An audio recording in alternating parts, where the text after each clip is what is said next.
नमस्कार सर्वांना, Rupali delicious kitchen मध्ये आपलं स्वागत आहे। आज आपण चटपटीत असे तोंडी लावणीसाठी 2 मिरचीचे प्रकार बघणार आहोत। एकदम झटपट होतात। असं काहीतरी तोंडी लावायला असलं की 2 घास जरा जास्त जातात।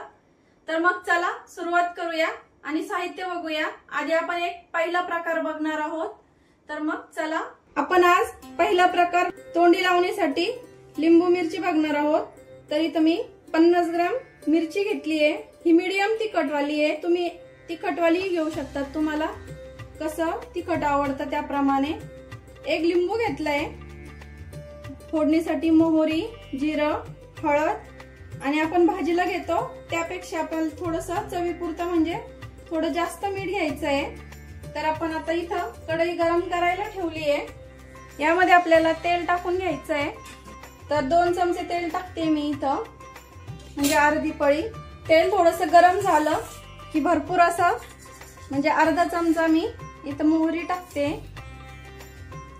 तुम्ही कमी अधिक करू शकता, पण मोहरी जास्त मोहरीने खूप छान लागते ही मिरची। मोहरी छान तडतडू द्यायची आहे, म्हणजे छान फुटू द्यायची, म्हणजे दाताखाली आली की ती कडवट लागत नाही। मोहरी छान तडतडू लागायला लागली की जिरं टाकून घ्यायचंय आणि फोडणी एकदम कडक द्यायची आपल्याला इथं।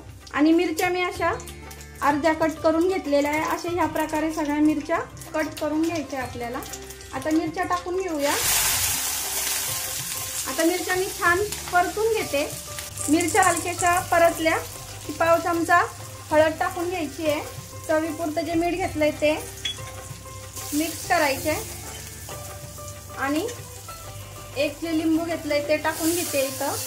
थोडंसं पाणी टाकून घ्यायचं आहे। 5 ते 6 चमचे मी पाणी टाकलंय इथं आणि आपल्याला हे पाणी आटेपर्यंत छान शिजून घ्यायचं आहे। छान मिरची एकदम अशी मऊ झाली पाहिजे शिजून। आता हे मीडियम गॅसवर छान शिजवून घेते मी आणि मग दाखवते तुम्हाला। मला 5 ते 7 मिनिटं लागले ही मिरची शिजण्यासाठी। आता छान शिजली आपली मिरची, एकदम नरम झाली आहे, बघू शकता। अशी भरपूर अशी शिजवायची आहे। मिरचीचा जो तिखटपणा असतो तो लिंबामुळे भरपूर कमी होऊन जातो आणि खायला अतिशय अशी छान चटपटीत लागते, आंबट आणि तिखट। तुम्ही यामध्ये तुम्हाला आवडत असेल तर थोडासा गूळ पण टाकू शकता।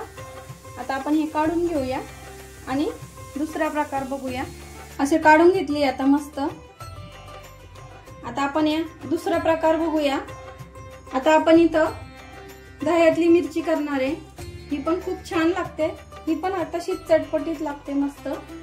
इथं मी 50 ग्रॅम मिरची घेतली आहे आणि मिरचीची तशीच आधी सांगितले त्याप्रमाणे असं 2 असे मध्ये कट केलंय। एक 2 चमचे दही घेतलंय, मोहरी, जिरं आणि मीठ घेतलंय। आता कढई गरम करायला ठेवली इथं। कढईमध्ये फोडणीपुरतं 1 चमचावर तेल टाकून घ्यायचंय। तेल छान गरम झालं की आधी सारखीच अशी मस्त छान भरपूर अशी मोहरी टाकून घ्यायची आहे। म्हणजे इथे मी अर्धा चमचा मोहरी टाकली आहे। मोहरी छान तडतडली की अर्धा चमचाच आपल्याला इथं जिरं टाकून घ्यायचं आहे। जिरं छान फुललं की मिरची टाकून घ्यायची आहे आणि मिरची टाकल्याबरोबर लगेच आपल्याला इथं मीठ टाकायचं आहे। आता हे छान परतून घ्यायचे आपल्याला आणि ह्या मिरचीचा सुद्धा तडका छान झाला पाहिजे, फोडणी छान बसली पाहिजे एकदम कडक। आता गॅस कमी करूया आणि झाकण ठेवून घेऊ थोडंसं 5 मिनिटांसाठी। मिरची परतून होईपर्यंत आपण दही असं छान मॅश करून घ्यायचं आहे। छान स्मूथ करायचं आहे आपल्याला हे दही। काढून बघूया आता कशी झाली आहे। छान परतली आपली आता मिरची आणि आपण हे दही पण छान असं फेटून घेतलंय। तर हे आपण आता मिरची मध्ये टाकून देणार आहे आणि दह्यामध्ये ही मिरची अशी छान शिजून घ्यायची आणि इथं पाणी अजिबात वापरायचं नाहीये। छान मिक्स करून घेऊया आणि छान मिक्स करायचंय हे सगळं दही आणि मिरची। आणि यावरती पुन्हा झाकण ठेवायचंय आपल्याला शिजण्यासाठी। फक्त 2च मिनिटं लागतात हे शिजायला। 2 मिनिटं झाली आहे आणि झाकण पण काढून घेतलंय मी। छान झाली आता मिरची आपली, छान शिजली आहे, बघू शकता अशी। परतली पण आहे आणि शिजली पण आहे। आता काढून घेऊया आपण। ही आपली मस्त चटपटीत लिंबू मिरची आणि ही मस्त दह्यातली चटपटीत अशी छान, बघूनच तोंडाला पाणी येतंय, मस्त असे आंबट आणि तिखट। तर तुम्हाला या दोन रेसिपी कशा वाटल्या? मस्त आंबट तिखट।